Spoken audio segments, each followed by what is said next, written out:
ग्रंथ हाथ में लेते हैं उनके कभी ग्रंथि नहीं पड़ती, ठीक है, गांठ नहीं पड़ती। तो क्या कहती है, चल भाई घर ही में न्यारे रहिए कीजिए अंतर में वास। और फिर क्या कहती है, इत ही बैठे। ऐसे बहुत चौपाइयाँ हैं, खूब सारी हैं। अभी 2-3 मिनट ही बोलना है, इसलिए ज़्यादा मेरा भी सॉफ्टवेयर ज़्यादा घूम नहीं रहा। तो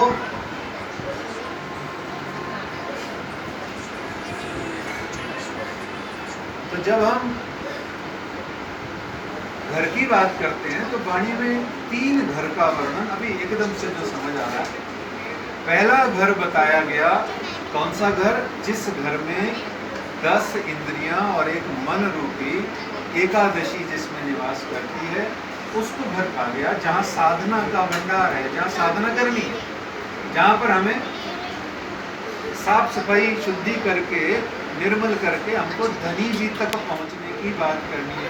पहला घर क्या, मन, हृदय, आत्मा, दिल, कुछ भी कह लीजिए। और दूसरा घर, इस मन रूपी घर से पहुंचना है निज घर। कहाँ पहुंचना है, निज घर, निज धाम, परम धाम, प्रेम धाम, धाम धनी के धाम, है ना, अक्षरातीत धाम में पहुंचना है। तो इस मन रूपी घर से परम धाम रूपी घर पहुंचना है। लेकिन यह शरीर एक और घर मांगता है। उस घर का नाम है मकान। मकान और घर में अंतर होता है।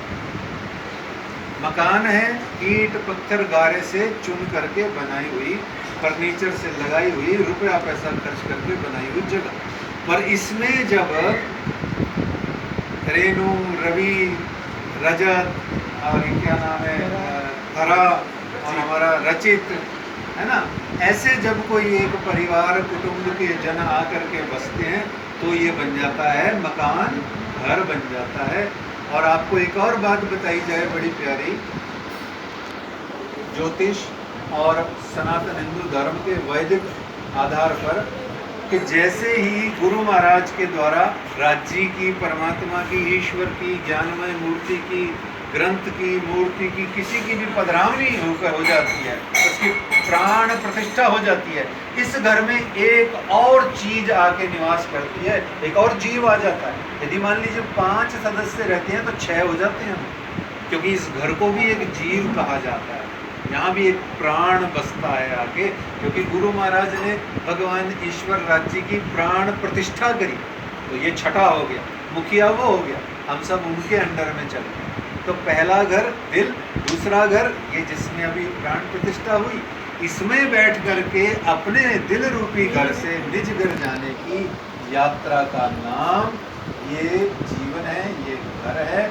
और गुरुओं की, साधु संतों की, महात्माओं की, गुरुजनों की, हमारे माता पिता जैसे तुल्य बड़े बड़े वृद्धजनों की सेवा इस घर में बैठ के जितनी होती है, जितना कर सकते हैं, वही वास्तव में घर को स्वर्ग बनाता है, परम धाम बनाता है। और उसी को संस्कार कहते हैं। और इसीलिए एक बार नहीं, गुरुजनों का प्राय प्राय घर में आना होता रहना चाहिए।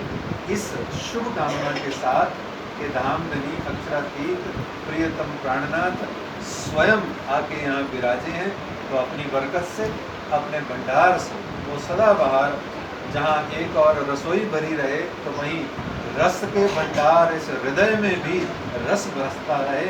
ऐसा ये घर, ऐसी शुभकामनाएं। और हमेशा श्यामा जी महारानी जी के जयकारे लगते रहें, बाबा जी के जयकारे लगते रहें। तो बोलो श्यामा महारानी की जय, बाबा दयाराम साहेब आपकी सदा ही जय।